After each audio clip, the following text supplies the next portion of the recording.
নবীনা খলিফা কয়স কাল রব্বুকা লিল মালাইকাতিহি ইন্নী জাইলুন ফিল আরদে খলিফা। তাহলে নবীও খলিফা, ঠিক না? এরপরে আল্লাহ বলছে ওয়ালাকাদ কাররামা বানি আদম, উত্তম স্বভাবে আদমকে সৃষ্টি করতে। এই আদমের স্বভাব আল্লাহর সাথে এক স্বভাব, ঠিক না? সূরা তাকার না সূরা আল্লাহ, তাহলে সূরা তো আল্লাহর, স্বভাবটা আল্লাহর, খলিফা আল্লাহর, নবীও আল্লাহ, রূহটা আল্লাহ। আচ্ছা উনার থেকে কি আমরা পাওয়ারফুল? কথা বল না কেন? আচ্ছা আচ্ছা, আরে বিয়ে না কইলি কাম হইব। আচ্ছা হ্যাঁ রে, বেস্তের মধ্যে শয়তানে বার করছে না? বার করছে না?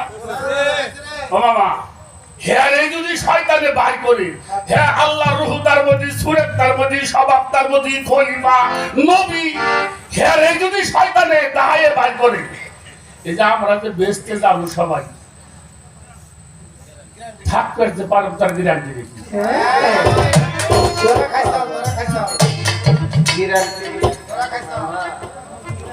কথা কয় না কেমন? আমরা তো থাকতে পারব, এই পারে না। এরা আমরা যে কয়েকটা থাকবো পারবো, এটা গ্যারান্টি তুমি দিবে। এইটা পারবো না কইতে মামা, এটা করতে পারবো না। এরপরে উত্তর দাও। রাখো রাখো রাখো, থাকের কামে লাগবে না আজকে। আমার তো খালি কথা মনে হয় যে কি করি,